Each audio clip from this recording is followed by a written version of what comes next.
Hello, and welcome to Fate as well.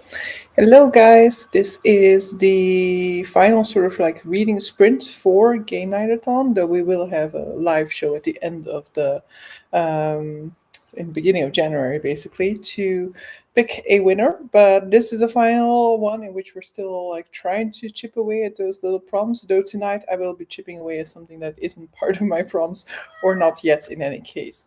So let me know who's here and let me know what you are currently reading. Oh, and I see that the final sprint banner is also still on. Hello, Charlotte. How are you doing? So moving that one away.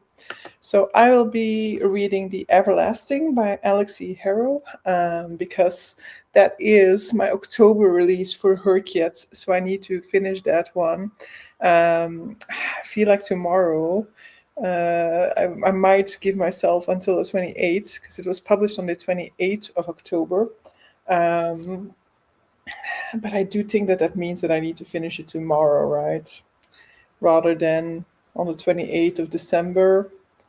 But maybe I'll just allow that slight little delay. So yeah, I have been starting that, like I started that yesterday evening, but yesterday evening I didn't get too far into it, in part as well, of course, because of the holidays and just like being overstuffed with food and feeling like my stomach was about to burst. So instead I watched a movie last night. But I do have to admit that also today my mind has not really been focusing on reading. So I did read a little bit further into The Everlasting today, but really not that much. I do feel like maybe I am like getting more engaged with it now. I'm like 10% in at this point in time, but I'm not fully there yet. It's also like not what I expected so far. But all I really knew about it that it was like that it has like the Groundhog's Day trope. So hopefully that will still work out. Hey Tofty, just happened upon the live stream appearance on my YouTube app. Yes, welcome. Hello Natalie, how are you doing? And what are you guys reading? Let me know. I am curious. And did you guys get any books for Christmas? Because, yeah, my TBR definitely grew again. So it grew by 6 books. But I do think, like, I will definitely be reading in the Everlasting throughout today's sprints, but I might actually just do like part of the sprints on reading about the Everlasting, and then I might actually read the surprise book that my sister gave me, which is what does this say? The Christmas Tree That Loved to Dance by Miranda Hart. So my sister got me a book without like going by the books that I have requested. So dangerous business, but I'm very happy with it. So I might do that one because it's of course very topical to read right now, rather than wait a year until next Christmas. So I might also read that one throughout sprints tonight if I find the time for it. I think I was hearing good things about that Everlasting thing on the socials. Yeah, I haven't seen too many people talk about it, but I've seen, like, the ones who I've seen talk about it were positive about it. I'm good working on my reading journal, but also need to make a crochet cat tonight, so I'll need to start that soon. Yay! I don't do Christmas here, so my CBR score remained flat. To that extent, lucky, but yeah, as you may know, Christmas is also my favorite day of the year, so I wouldn't miss it. I already tried to put as little as possible books on my wish list, and I was actually kind of hoping not to even get all of the ones that were on there. But then, my mother basically got me everything that was on my wish list because of my sister having something that had a little bit of a higher budget, so she gave me a little bit more gifts instead. And so yes, now I'm here with all these news books that I'm of course also very happy about. And the problem is that I'm also kind of in the mood to just like splurge now. This is like that everything is lost mentality. Now that I know that I won't be able to go into 2026 with a lower TBR than I went into 2025, I'm like, well, that ship has sailed. So why not go into it with a ton of books? So I'm trying to not do that. On Monday, I go to London for the day, so I'll definitely be buying books there. But I think my intention is going to be to try and remain under 20 TBR books by like the start of 2026. So not to buy too much neither. Like 3 books, I think. If I finish this one, I might actually be allowed to buy 4. I'm reading The Fallen by Ada Hoffman. Enjoy. We don't really do gifts with my family and friends, so I don't usually get books gifted. Okay, but at least you have full control over your TBR stack. I'm snacking on chocolate and sorting my stickers. Lovely. I'm already over it. Over the sorting. Don't see it as a chore. Just in, I know, but it's like I just know that I'm just fearful of the same thing happening that happened last year, because when I went into 2025 with those 12 books, my idea was like, I'll just get rid of those 12 books in the beginning of the year, and then I'll impulse read for the rest of the time, right? And like the final book of those original 12 was finished like a week ago. So I'm just fearful that the books that I'm entering 2026 with will sort of like linger the entirety of 2026. But I do actually think that I probably want my month of January to be a month in which I'm going to be focusing on getting as much off of the TBR as possible. Even though I just said over on Discord that my January is going to be my new attempt at only reading what I want to be reading. So I want too many things and they're contradictory. When I finish The Fallen, I will have completed my December TBR and can go wild. I've picked 2 stories off of my TBR shelves to see if I can squeeze them in to pump my 2025 reading stats. Nice. I've like the reading stats game is now complete. Like once I hit those 100 books, I no longer cared about it. So I saw it today because I was kind of looking to see if I already kind of know which books are going to be on my best of 2025 video. And so I saw that they were at 112 now, but I don't really have any goals about getting more than that. I've also already given up on the idea of reading the fourth Gamenightathon book in time. I have started it now, but I will not be sprinting to get this one done before the end of the year. You will not die if you have 20 books on your shelves going into the new year. It should make you happy instead. Yeah, I know. It definitely does to some extent. It's just that, I get a little bit like anxious with too many books on the TBR, because I'm like, I want to be, what I want for my TBR is to be like a book comes in and I immediately read it. And so now I feel like I've got a little bit of a baggage to get through first. It's fine if they linger, just get to them whenever you feel like it. Yeah. I understand that used to be the case, but now I'm really not that fine with that anymore. And the problem is that there are like these 2 series on there. But so yeah, I think I'll definitely try to tackle one of the series in January. And that will get rid of a huge page count. And then we'll see. Like, I'm definitely not going to make high priority of Wind and Truth, because in the past year I've never felt the inclination to read Wind and Truth. But yeah, I do definitely want to lower this number a little bit again. The 2 books that I picked off of my shelves earlier today are The Devil in the Vicarage by Tom Lloyd, a contemporary urban fantasy novella, and something called Piranesi. Oh, I'm very much looking forward to your thoughts on Piranesi. 2025 is my best reading year ever, so I want to get my score as high as possible. Yeah, okay. Like if you set the bar too high, it gets more difficult to reach it. I don't even know like what my highest record is. So yeah, it's somewhere in the 100s, of course, because for the past few years, I think ever since joining BookTube, it has always been 100 or more.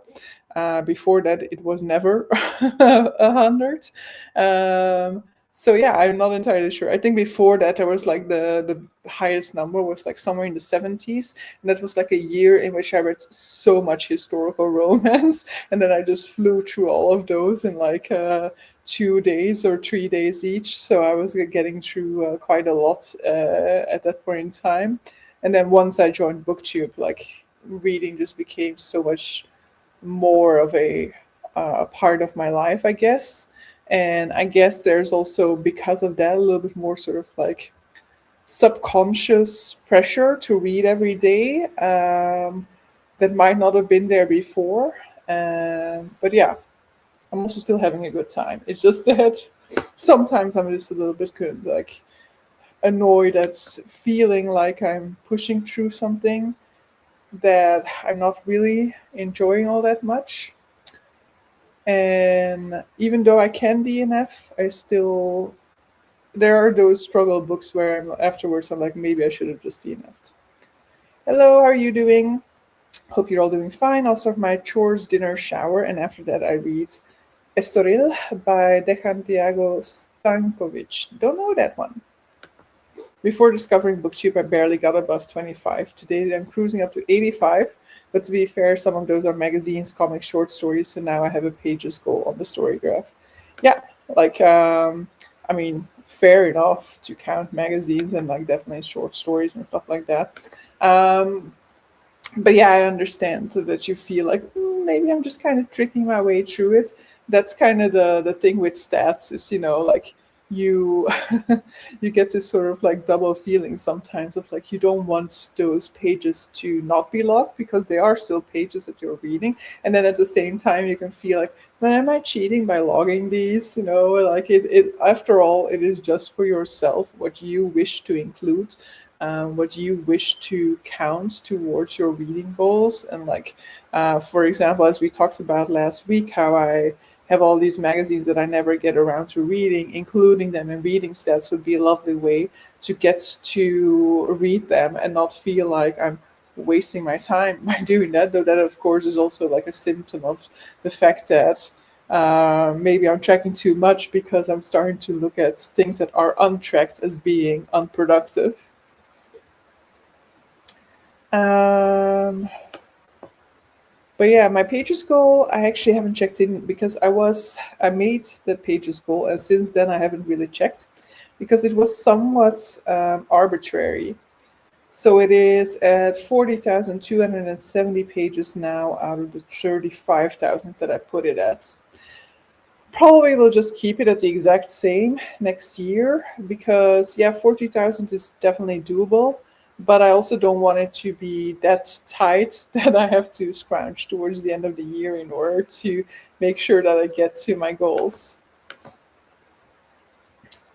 I read a bi-weekly magazine last year that was about 40 pages each. I read 25 or so of them. That doesn't feel right to count them each as books. Yeah, okay, but like it also depends, I guess, on what you find the most important there. If you want to include them because you feel like, this is a big part of my reading experience and my reading life, and like I don't want to not include these pages that I'm reading every 2 weeks, then that's totally understandable. There shouldn't be no gatekeeping about what is included in these reading stats, because that's for the real harsh people who want to be really harsh about what is a book, and then oftentimes those ones will not even want to count something like a trashy novel neither. How many butterfly and flower stickers can one person use in a lifetime? Do you also have like a bullet journal to use them for, or what else do you use your stickers for? But I add absolutely everything I read to the story graph now, so they're getting tracked. Yeah, I feel like I have more, more than the amount that anybody can use in their lifetime. Probably. I mean, I can understand that when you're gathering stuff, you can quickly get to that situation, like with books, where quickly it can spiral out of control, where you feel like you have more books than you'll ever get around to within your life. I fell almost 1,500 pages behind my annual pages reading goal right at the beginning of 2025. Was panicking for a few months, but gradually pulled it back through the year. Comfortably past it now.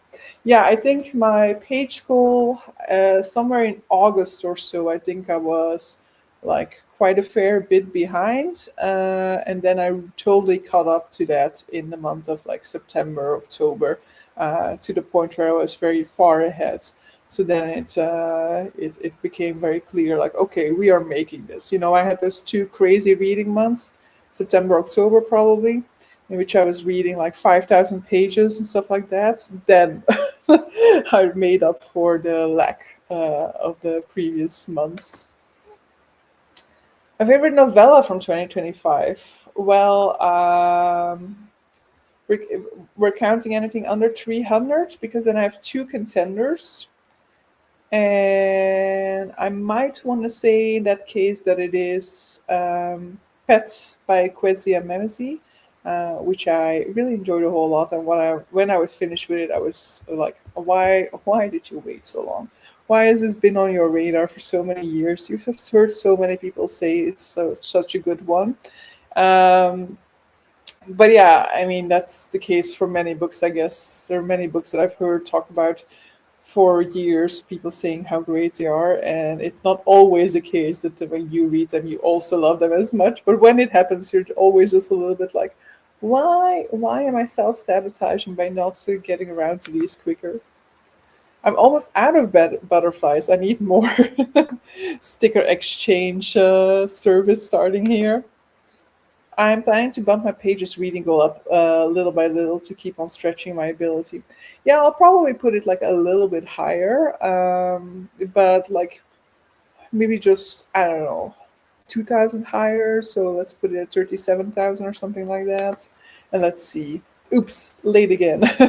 No worries. Yes, a quickie Nancy. Yes, that's what I meant. Um, but so yeah, I think there are two novellas that are going to be in my best books of the year video, unless something else still appears in my reading life. Because today I watched a few best books videos of the year, and I'm always surprised with these intros where they're like, yeah, even the final book that I read in 2025 still made it onto the list. And like, the final book that you read in 2025, it is still 2025.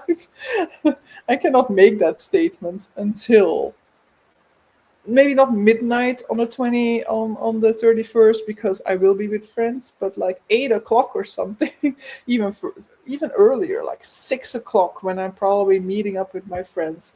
If it isn't finished by then it means that that was the previous one was the final one.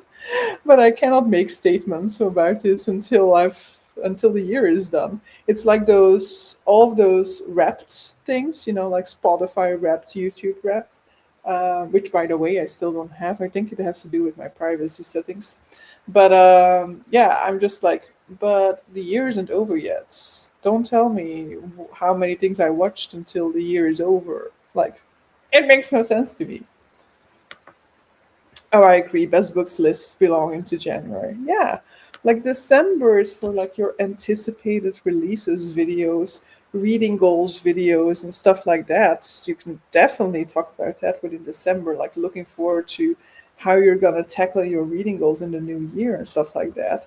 But best books and worst books, I am just mind boggled by people who are making those lists at this point in time, especially when I see them like in the first week of December. I'm like, what? That's still a full month, unless they like have these intentions to only reread or what in the month of December, or only read like very light-hearted Christmas novels and be convinced that none of them will make it in that list or what. But yes, it's really like my biggest pet peeve about this period of time. My online grocery delivery service did a Wrapped, and apparently I was number 17 for pasta flour in my region. That's a lovely stats. I think my audiobook service had a Wrapped, but it was like a general Wrapped of like the things most people listen to. And I was like, no, I want my stats. I don't want to know what everybody else was listening to, because especially since it's like a mainly Dutch service, like a lot of that is just like a Dutch language audiobook. So it's like, yeah, I don't really have much of an interest in that. Um, but yeah, I don't have the Discord wrapped, and I don't have the YouTube wrapped, and I think it has everything to do with like privacy settings that I don't allow it to track a lot of stuff from me. No, I don't think you have mentioned that. BookTube I watched did his year-long all books ranking episode, and then read a top 15 book after it was published. Yeah, this is this is why you don't do that. I mean, none of my project's books will make it into the best books, but maybe worst books might still change. Have you finished the one that you were like dragging your feet through? Is that one done in the meantime? I will say that I am not expecting a best book anymore. Though, like, I don't know if I still get to the penguin lessons in time before the end of the year. Who knows? I mean, I'm not expecting that to be a new favorite book, but who knows? A lot of people really like that a lot. The Everlasting, who knows? But yeah, in terms of like the worst books, I don't know. I don't even know whether I'm gonna do a worst books, because I feel like most of the books that I rated lowly, I have no memories of these books. My worst books will be like, they were so bad that I don't remember anything about them. The one book I can say something about is a book that I read in December and DNF'd, because that's still more recent in my mind. So maybe it'll have to be just like a disappointed books and books that I don't remember video. Maybe they're including December reads in the next year's list. Yes, but I also really I really don't like that neither. That's also like, what? Why would you do that? Um, that doesn't really work for me neither. To count my years in that way, I already find that very annoying with like Goodreads Choice Awards and stuff like that. I get the idea of wanting to make your lists towards the end of the year, because of the fact that you're like celebrating the year that has just passed, and in the next year you might just want to be like, I'm done with the past year and we're moving on to new stuff. But yeah, it doesn't fully make sense to me. It makes sense when it comes to stuff like the countdown on radio stations, where they're counting down like the top whatever of all times and stuff like that. That is like done on like the final night of December. You get to your top 10 and stuff like that. But when it comes to things that you consume, I'm like, nope. We will be Every book gets a fair shot until the 31st of December, midnight. I feel like I have at least three left that I drag myself through. Oh no. How many are left at this moment? Because I know you finished a reread, right? So that wasn't one of the project books. But I feel like you've said like twice or so this week that you finished one of them. So we must be getting closer, though I'm not entirely sure of what the count was once the December books were added into the mix. I was holding off doing a top 10 list for the Fallen, but while I'm only 50% in, I don't think it's going to feature. Yeah. Next few days hopefully are for finishing books. Yep. I still have one on my TBR that could end up being a favorite. Will start on the 28th. Is that the book that's like is like a dark topic that could be like quite brutal to read? Because while that of course sounds like a reading experience you have to be ready for, that also oftentimes is like a very big potential for a book that will absolutely sweep you away. I rate so few books 1 star, because if it's that bad, I'm going to DNF and not rate.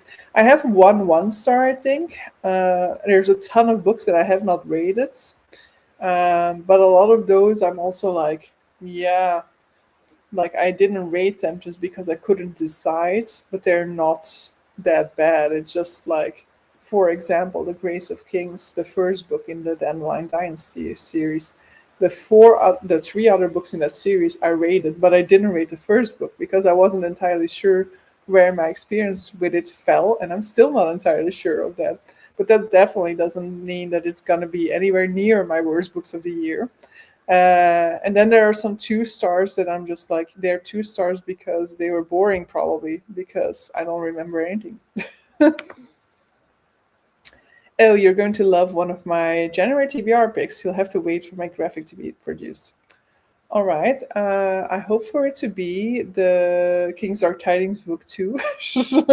So you can now know that I will be disappointed if it is not that one. Some emotional blackmail for you. Currently 8 books, 7 for the project. Okay.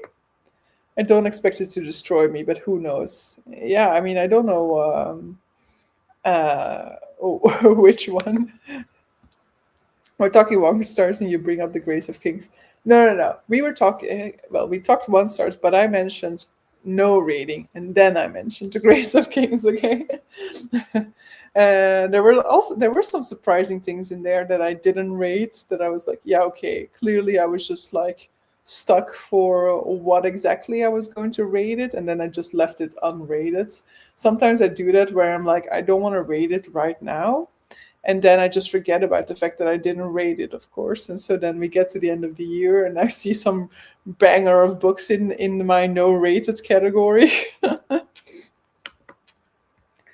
Nope, not Kings Are Tiny's book 2. Okay. No rating, got it. Worse than 1 star. It's not worse than 1 star. The no rating section is not worse. It's just like I was indecisive or I DNF'd. And even when I DNF, it isn't automatically a no rating. When I DNF, if I have strong enough opinions about the book, I will still rate it. But yeah, the no ratings are a little bit of a mystery sometimes. Joking aside, I too sometimes get tactical. You know, the Storygraph monthly wrap-ups that include the top 3 rated books with their score. Yes, I know, but it only includes the top 3. Plus, I don't really tend to look at it all that much, I guess, or like think about but I'm missing this or that from it. Sometimes I don't want a book to appear in that set because I know the author reads my my waffle on the socials, and I will see it. Okay, okay.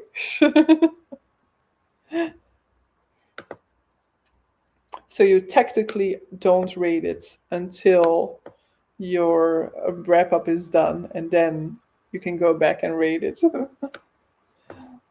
Yeah, for those reasons, I have not yet chosen this. I've only left things unrated because I just cannot decide, and because I guess rating is something that only really occurred when I started using Goodreads.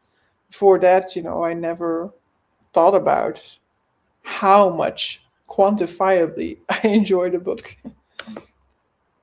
I technically rate something else higher or equal because the story graph shows the most recent book at that rating. Okay. Yeah, I didn't really know what they choose when there are equal ratings, because I feel like I give 4 stars very frequently, for example. 4 stars is really like I liked it. I guess I should actually lower that to 3 at some point to give a better scale, but I just don't want to. But so as a result, 4 is like my standard rating. So I guess there would be a lot of similar ratings if you looked at that. I need a 4-star rating before the end of this month. What do you need to get out of there? I have the same thing with the 4 stars. Yeah, the 4-star is really like the highest peak that is in my ratings, and it's just like it was good. It is not perfect. I had a great time with it.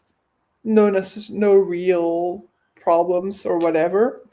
Whereas I feel like that should be like a 3.5, right? And 4 should actually already be on a higher scale. I sometimes want to choose what the story graph shows in wrap up, but it seems to prefer most recently rated. Okay. It's still one I would really recommend to most people, so it's fine. Yeah, definitely. But it's also like sometimes I'm really like, stop giving everything a 4-star rating. And then I try to use like the 0.25, but I really never know how to distinguish between those. 3-star is it was fine. 4-star is I enjoyed it a bunch. Yeah, that is what happens in reality. And then the 3 and the 2 become somewhat like waffled because the 3 is also oftentimes a little bit more like meh, it was okay. And then the 2 is more like it wasn't really okay, I guess. I tend to only rec 4.5 and above to others. Wow, okay, yeah. I mean, it depends. Like, if somebody were to ask me for a recommendation, then I'll probably be more likely to recommend something that I've given that high of a rating. But of course, if somebody's like interested in a book that I rated 4 stars, then I'll definitely still recommend it. That being said, I have no memory of the rating that I give a book beyond having given it that rating. So, like, I have to go back and look at my ratings in order to decide on my best books of the year because I'm like, no idea. I feel like this is the sad thing about my 2025 reading.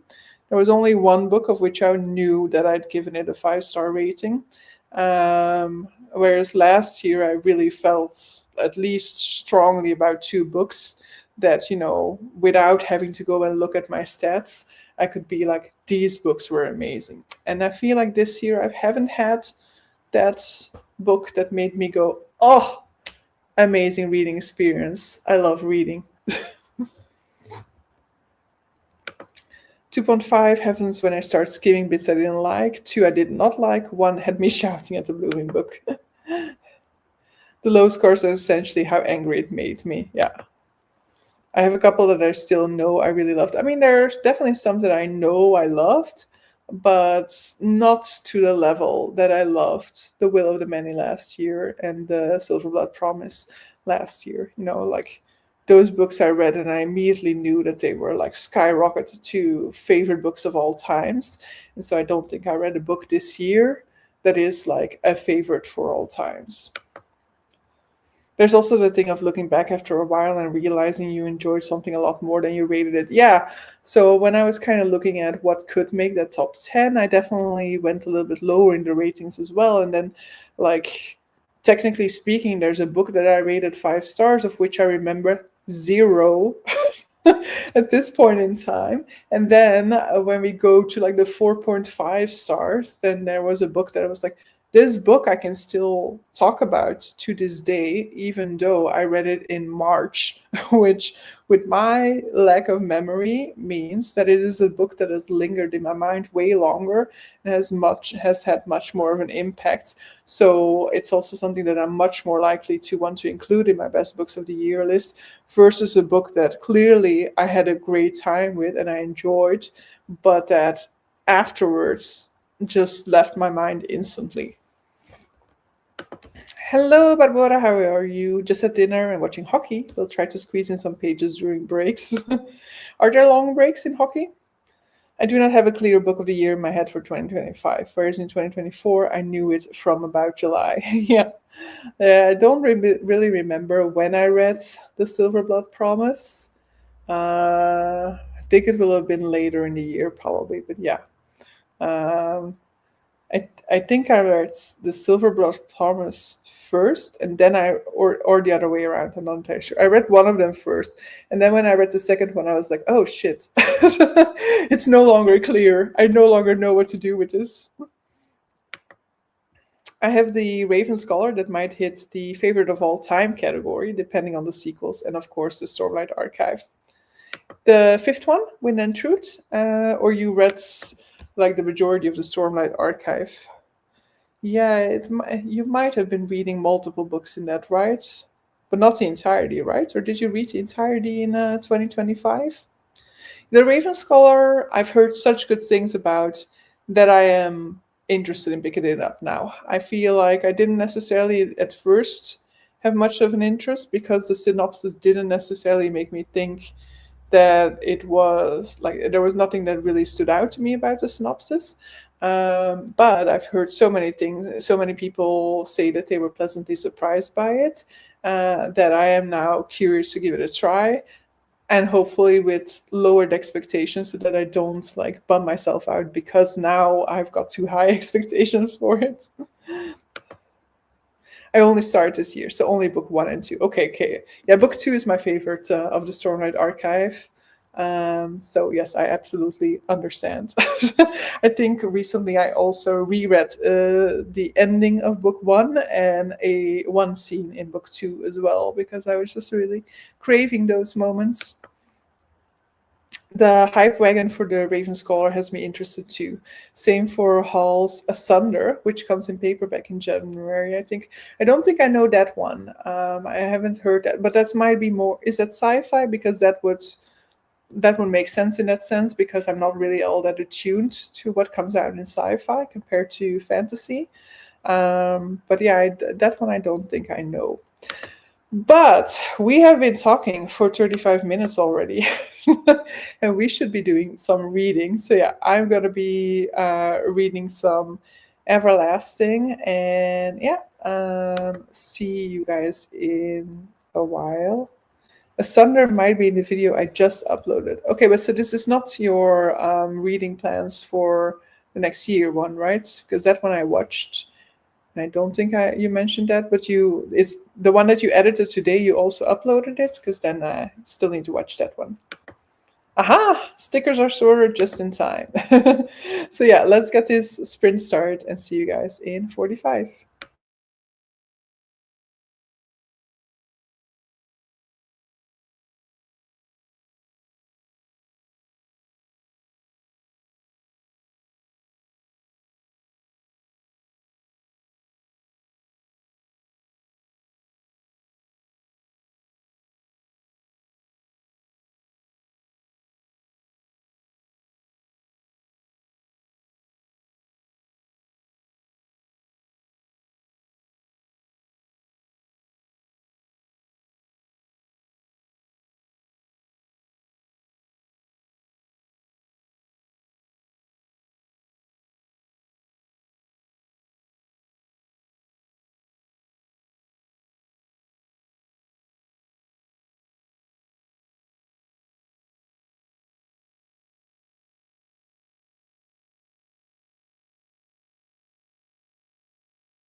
Hello. You are gonna think I'm crazy, maybe, but I've switched books because with the Everlasting, I would basically need to finish it today in order for it to count for the Herkiat prompt. And I just don't, well, I first of all wouldn't be able to. And I don't want to be rushing through this book neither. So I have now gone for a short book that is. Oh, and I'm actually thinking that I cannot use it neither. Because here it says publication date 21st of October. Oh. I just want something short that is published at the end of October so that I can listen to it um, for my Herkiat prompts. So I guess I will still do some more research into that. Fresh from the press, yes, so your newest video. Asunder, Caris Eska is a dead speaker, locked into an irrevocable compact with an eldritch being, tree-faced, hundred-winged, unforgiving, who has granted her the ability to communicate with... You're leaving it there. Cleo, you need to be reminding us of sprints on Discord. How am I supposed to know it's Friday? Yeah, sorry, I also constantly forget to remind you guys. On page 174 of the Christmas swap and really enjoying it. It's the final one, right? I read a few pages of The Fallen. I'm about halfway in, and I think the main action has just kicked in. The first half was character building, but the main character has got out of bed now. Oh, okay. I mean, I feel like that main character. It was almost 12 o'clock when I got out of bed today, so I understand waiting until the midway point of the book. I did not see this, cons. I finished setting up another page. I want to newly include a series tracker, so I'm currently writing down all the series I'm in the middle of. A very confrontational activity. I had dinner and watched a Dan and Phil video. Hope you had a nice dinner. I used the got out of bed line like a joke, but in reality, the main character has, for plot reasons, developed something of a split personality. They're fighting each other internally. Some personalities have merged to form a strike force. Action. Nice. Hello, how are you doing? I joined in the middle of the sprint. I'm working on my last Gamenightathon book, the Blackyard Bird Chronicles. About 100 pages to go, but half of them are art. Okay, you've got this. I was just helping my mom to sell the books we decluttered today, trying to reach the €12 limit for them to collect them. We're a few cents short, so we'll look into corners for something else. I write my series down as I read books from it. That way I just track the active process I make. Yeah, that would be nice, but of course if you don't do that, then you have to start somewhere and then you have to go through everything. I mean, I'm still sure that that there are quite a few series in which I've just not made any progress in the last 3 years, and therefore not on my current tracker that I made today. But we'll see. They might pop up throughout the year as I notice them, and also like currently. If there is a book going to be released in the series in 2026 that I'm currently unaware of, it is also not in my tracker yet. And so it will go into my tracker if I find out about another release coming. The character building opening half really talks really talks a lot about, I think, neurodivergence. I'm not terribly familiar, so I'm having to stretch my own imagination a little. I cleared up my office a bit. It was necessary as I couldn't get from my door to my desk in a straight line anymore. Yeah, I am at a stage where it is already starting to look a little bit messy again. My table already has a lot of stuff on it. And I'm like, I cleared this table. I'm clearing is saying a lot. I cleared half of this table 2 nights ago because for Christmas Eve I needed to have like half of the table available. And now I see that the stuff is already spreading its way across the table again. I need to keep it in the way it's currently looking because also my hallway is way emptier of crap.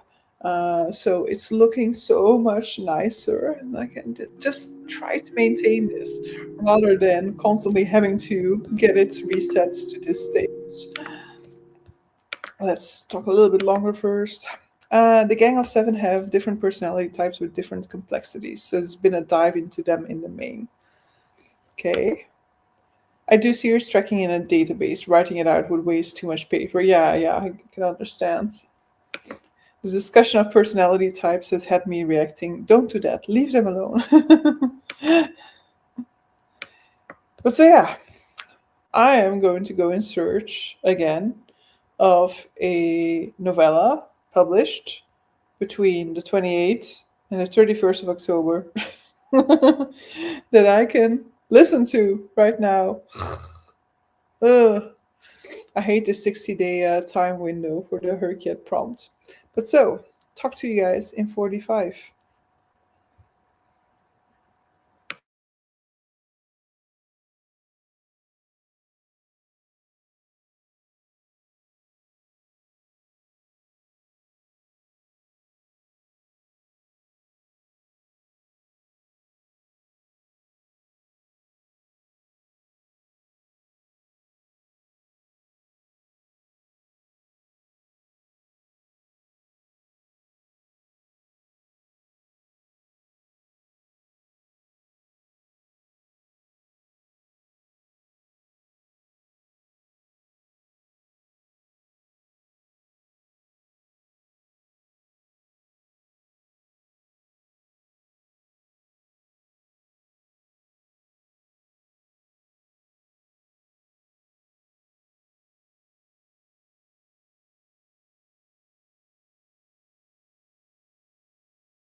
So I am back to reading The Afterlasting. The conclusion is that there is no book that I can read to still be on time for the Herkia challenge. So we shall cry.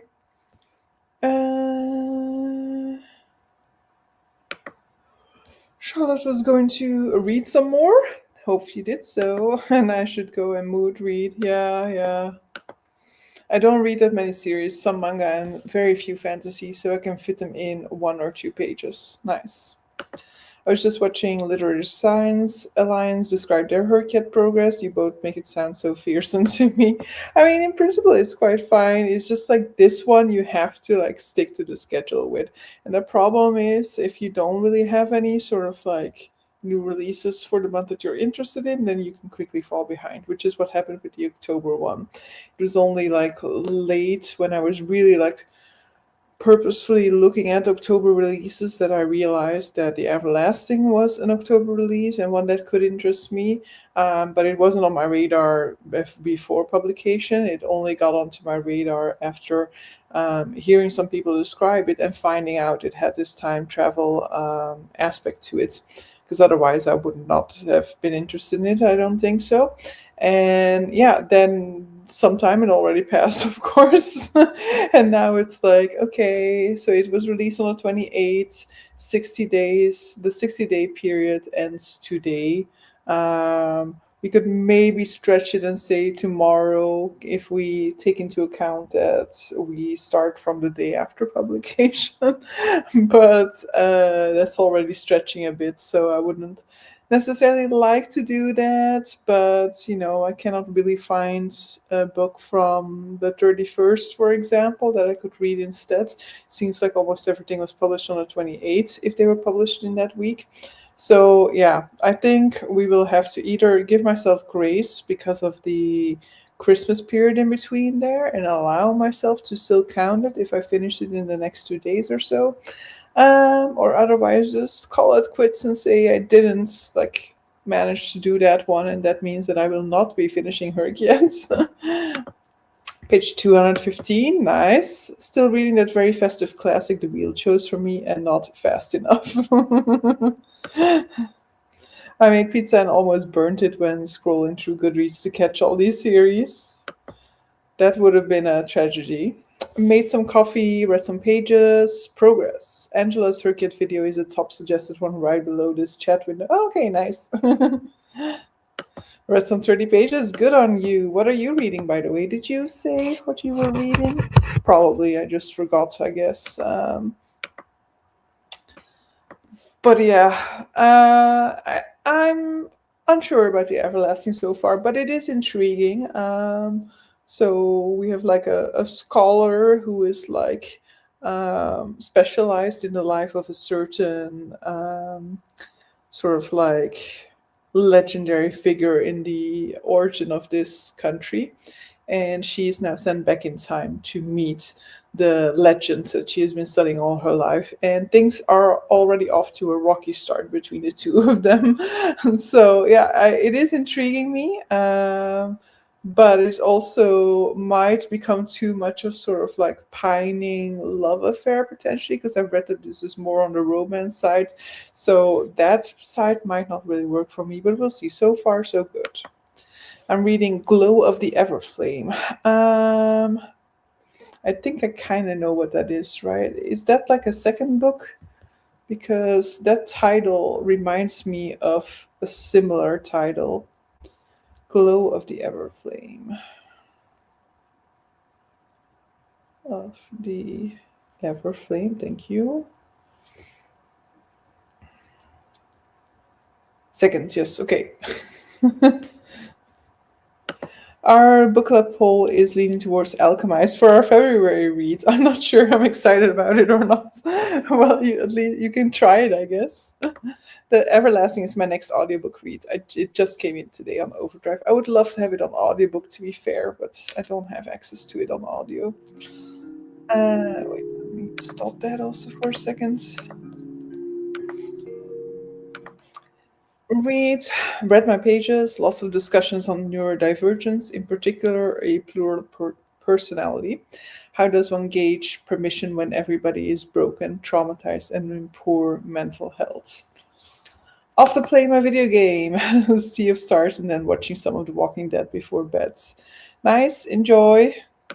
It is the second book. Spark of the Everflame is the first in the Kindred's Curse saga. Okay, okay. And I probably just know it from when you were reading it, I guess, because I did see the cover, which isn't fully unfamiliar to me, but it's also not something that is like super familiar to me neither. So not something that I've ever really looked into myself. But so yeah, let's get on cracking with some more pages. I also found out that this is also an October release. Unfortunately, this is beginning of October, so we it is even further behind. You know, if I were to count this one, because I'm pretty sure I can still finish this one tonight, for example, if I wanted to. But this one apparently has a publication date of the 3rd of October. Doesn't really seem to say within the book itself. Yeah, here we go. No, it doesn't say the actual publication date. I always thought that it would say that it set the actual publication date as well here. But according to the story graph, it's the 3rd of October. So that one, because for a second I was like, oh, that would be the perfect solution. Another tricky way to solve this issue is if I were to count The Loneliness of Sonia and Sunny. This is a September release. In Dutch, it is released in October. But even if I use the Dutch publication date, I did not finish it in time because I think it published on like the 22nd or the 23rd or so of October in Dutch, and I finished it on the 24th of December. So, damn those 60 days. Possible, yeah, possible, I guess. So, let's go into another reading sprint and lament my reading choices.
Hello. So I finished the chapter of the Everlasting, 19% into that, and I might have a little bit of a loophole because the website for the bookshop that I go to has a publication date of the 30th of October for the Everlasting. This is not accurate information, but I do have it on black and white that it is published on the 30th of October, according to them. So I could use that, right? That would give me 2 extra days to finish it. So I might just use that loophole. Let's be kind to myself. I read 3 November releases within the first week of their release in November. So let me give myself this little bit of a grace for the October one. And where were we? So no, I no longer have Audible. I've stopped my Audible subscription.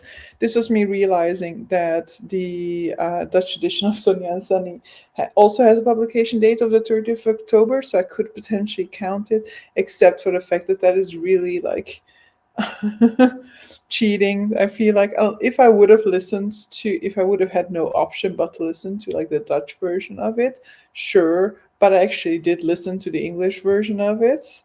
Hello, how are you doing? Reminder to even snowmen need water. Oh, it's a seasonal version. Have a cup of holiday cheer and a Christmas cookie or two. Check the laundry, take meds, stretch, and share cozy blessings with the like button. I want a Christmas cookie. I don't have Christmas cookies. Should maybe bake some. Maybe I have ingredients to bake cookies tomorrow, but then I'll probably just end up eating cookie dough instead of making cookies out of it. 2/3 through the project now, in terms of page count, I assume that is. Had to walk the dog through most of that sprint, but some pages were read. Nice. Finally, I got to read and I managed 30 pages. Well done. Almost done with the series spread. Then I need to start with that cat. It's going to be a late night session. Page 262, a bit over 100 to go. The project really made me get on with the book and not shuffle my feet once I started. You had a deadline. I mean, you're technically speaking, I think you're past the deadline, right? But we will also allow you some grace. I think you wanted to finish them before Christmas Day, right? But we will definitely allow you the grace of finishing a little bit later than that. Oh, my neighbor gave me a tin of Danish butter cookies. Nice. Oh, now I also want that. But yeah, I think in the next sprint I'm going to grab myself a drink, and then I'll read a little bit in this still. I mean, this is like it's a children's book or so. So yeah, I've read like 60 pages within half of that sprint or so because there's a lot of illustrations as well, and it's got like a massive font. So it's not like there's a ton of words on a page neither. But I still don't think that I will finish it because, I'm just really not in a reading mood in the past week or even more. I feel like that I've started to kind of slump a little bit when it comes to reading. I'm feeling having a bit more difficult time, like keeping my focus on reading. Where it's kind of like like restless leg syndrome, where I feel like when I sit down to read, my brain just automatically wants to do something else. Official deadline was the end of the year. I'm just hanging out in an alternate reality where I don't have the new books yet. Yeah. This is what I did last year, so I absolutely encourage this. Like last year, I had those 12 books that I took into 2026, which were all exceptions to my TBR0 project. Most of them were books that I got in the month December.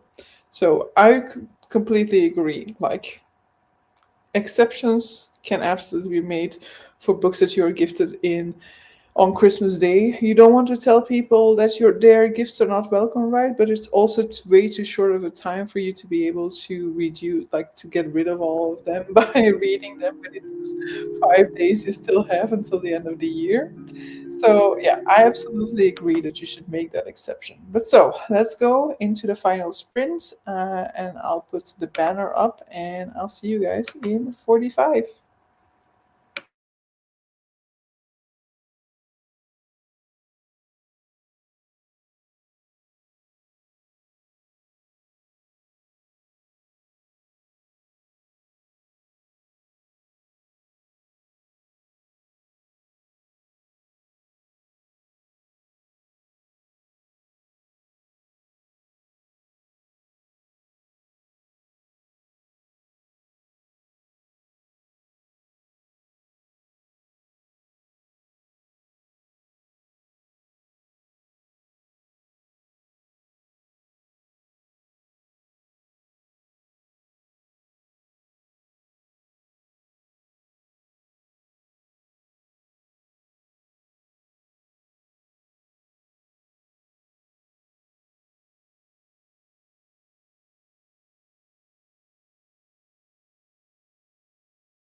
Hello. I have not been reading. So yeah, I spent most of that sprint finishing an episode of Downton Abbey that I was watching. But I'm not entirely sure if the entirety of Downton Abbey is actually on Netflix because Downton Abbey has like multiple seasons, but then there are also a few movies after those seasons are concluded. And the final movie is actually now in cinemas, but I don't know whether the first movies are actually on Netflix, so whether I'll just be able to continue watching them over here and then maybe go to the cinema for the final one if I manage to catch up on time, or whether I'll have to find a different way to watch those movies because they don't seem to be marked as movies in any case, but maybe they're just like the final episodes or something over on Netflix. Um, so I'm not entirely sure about that. Tufty missed our chatty bit because he was fighting the big boss. Finished this spin. Good. Okay, it was kind for tomorrow. Nice. So you finally have Simon Snow or not? 34 pages. Good job. Page 308. Things are going down. Okay. You must be nearing the end as well, right? Because like a book like that is typically somewhere within the 300 pages. I fought some big boss bad and reached a campfire location where I can save my game, so seemed a fine time to pause for the night. Exactly. Next up for me is the final episode in season 1 of The Walking Dead, Daryl Dixon, who is up against a super zomboid when I left off last night. I like on Christmas Eve, I played a game called Hitster with a friend of mine, which is basically like a game in which you scan like the QR code on a deck of cards, and then Spotify starts like playing that particular song, and then you kind of have to guess the song. You don't necessarily have to know the song, but you kind of have to guess in the timeline where it fits. And so, but we played like the movies and soundtrack version of that. And I had such a hard time with the Walking Dead soundtrack because I was like, I know this. I've definitely seen this show, but why can I not place it? So my friend did kindly give me a little bit of a hint here to help me get the correct show. I reciprocated when the soundtrack for 2001: A Space Odyssey came on. I started making the cats, trying a slightly different technique, and I'm not sure if it's working yet, but at least I started. Yeah, I mean, it's always nice to try out new techniques, and even if they don't work out in the beginning, it might just be something that you like need to get a hand on. That is just like a little bit more practice, and then it might work. It might just be because you've only just started using this different technique. Yes, I get to finish Wayward Son. Nice. Got a good 50 pages read. Not long now. Good. 65 pages to go, so hopefully I'll finish it tomorrow. Nice. And that will be 0, right? Are you going to still try and get to something else that you've gotten for Christmas before the end of the year? There's like 11 seasons of The May Show and lots of spin offs for The Walking Dead. I'm trying to finish it off, but I keep discovering new spin offs, so it's a never ending task. Yeah, I've given up. I gave up like the Negan season, or like the season after Negan season. I've seen the Negan season, like the first Negan season, I guess. But I didn't continue on past that. And at this point in time, I think I'll probably not continue on. Who knows? Maybe in a few years' time, with Downton Abbey, it also just happened like that. That spur of the moment, I decided to start Downton Abbey back up, and so here we are, 6 seasons further, and I'm still watching it. So yeah, it is possible. Never say never, but yeah, I don't think so. My friend was like encouraging me to give Supernatural another go, but I'm like, no way am I going down a 15 season rabbit hole when I gave up somewhere in like season 9 or so, probably. I really love the first 5 seasons, not season 3, but I really love the storyline of the first 5 seasons, the originally intended length of this show.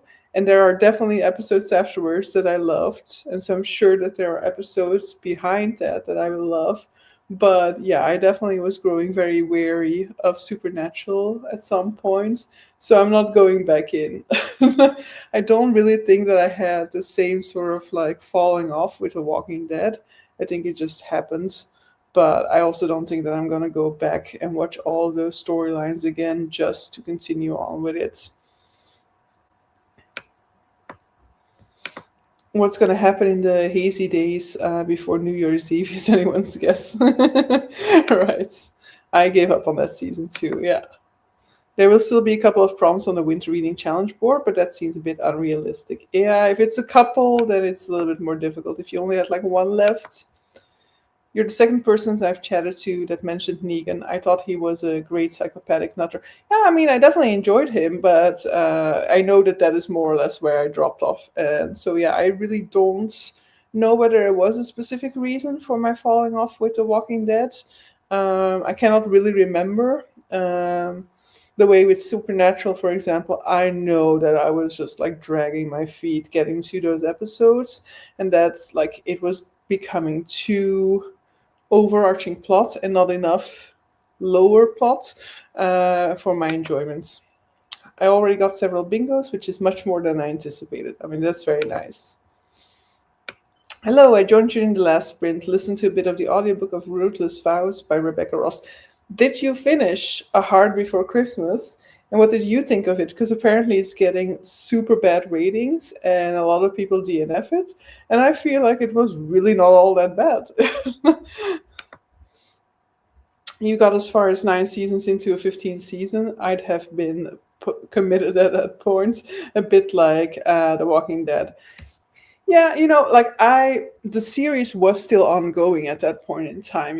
I dropped off while it was ongoing, and they just kept on bringing more seasons. So I was staying up to date, but every single time that they announced a new season, I was like, really? Can we not just round this off? Isn't this like, it wasn't like it was getting bad or anything like that. But I'm a serious believer in you need to stop a show when you're ahead. Like it can fall off a little bit in the final seasons. That's like that's that cannot always be helped. But this whole sort of like with Supernatural, this frustrated me the most is it was written as a 5 season plot line, and then it was so successful that they continued on. And sure, they were able to still make good episodes and stuff like that, but the overarching plot line was never as strong as it was in those first 5 seasons, and that just annoys me. So at that point in time, I'm like, you need to pull the plug because you're just stretching it out to make more money, which I understand is the way that the world works nowadays. But I am very much in favor of pulling the plug when you're ahead. I always used to respect a certain game show here in Belgium for that as well, because they were super popular, had 3 seasons, and then they stopped. The concept moved to the Netherlands where it continued for all those years. And so I was always very proud of them for stopping when they were still so beloved, when it wasn't like you could grow tired of it. And then it came back, unfortunately, a few years ago, and it's still going strong. I watched 1 year of that return, and then, or 2 or 3 maybe years of those returns, and then I got tired of it. So I just think like quit while you're ahead, quit while you still got the good reputation, the good storylines.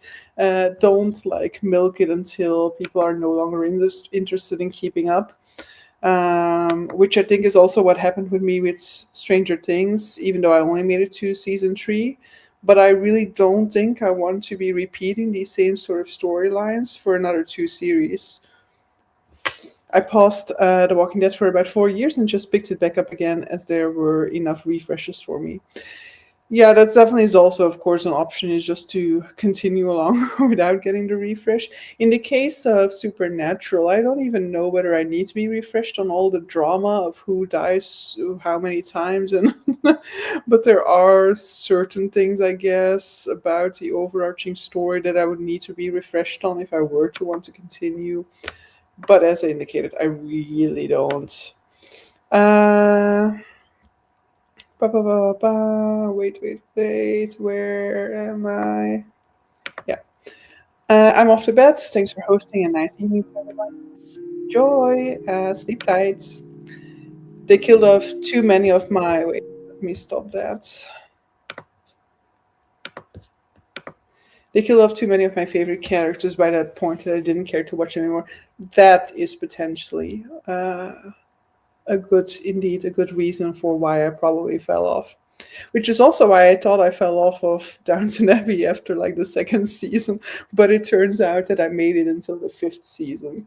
I've just started the sixth one. I am pretty sure I did not see this, but maybe in a few episodes' time again, I'm going to be reminded again of something and be like, oh, wait, I also saw this. I wanted to read it when I got home, but I'm so tired. That's why I listened to an audiobook. But I'm enjoying A Heart for Christmas. It's a fun Christmas book. I will finish the book tomorrow. Yeah, I also thought it was a fun Christmas book. There's like a lot of people giving very bad reviews of the writing style, and I'm like, I mean, it's not an amazing writing style, but it's also not so bad that I cannot get over it. I watched the five seasons of Supernatural, then somehow started in season 10 again for a while and really hadn't missed anything. I mean, sure, you probably missed like characters dying five times and being resurrected five times, but well, our boy Daryl Dixon is in France, so it's kind of like World War II zombies in a knackered Paris, which makes for a nice change. Okay. Yes, the spin-offs I definitely know nothing about when it comes to The Walking Dead. But I'm also not really a spin-off person. I only saw the spin-off for Angel, for example, a few years ago when I was on Becca's Patreon. And so she was doing a watch-along for Buffy, which is why I actually got onto her Patreon. And then they also start the Angel watch along once Angel season started. And I don't like the character of Angel, so I've actually never looked at it. But I will say that there is a pleasant season 5 surprise in Angel that I was very happy about. But aside from that, I have no memory of what actually happens in Angel. The only episodes I like are the ones in which he's happy, which is like two episodes in the entire series. Right, I completely agree. Yeah, I mean, I definitely think like this. I did not expect better or worse from this book, so I'm quite happy with it, and I enjoy the storyline. I think it's quite cute. But so yeah, I will be rounding off here. Thanks for being here, guys. And if you need more sprints this weekend, I do believe that Barboda is going to be sprinting over on Sunday, probably. But so I'll keep an eye out for that and maybe let you guys know so that if that is scheduled, you can also go and join those if you're needing some more reading time. I don't know whether I'll be reading because, as I said, I am not at all in the reading mood this week. And I might put a poll up to see when you guys want to do the sort of like live show to determine the winner. Because the second might be a little bit too soon because it won't really give people time to log all of their books in case you haven't been logging throughout the month. So I guess I'll do a little bit of a poll to find out when people would prefer to have that live show. But so yeah, thank you guys for being here.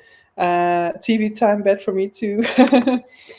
Thanks for sprinting the readathon. Yeah, one more week to go, guys. I mean, a little bit less at this point already.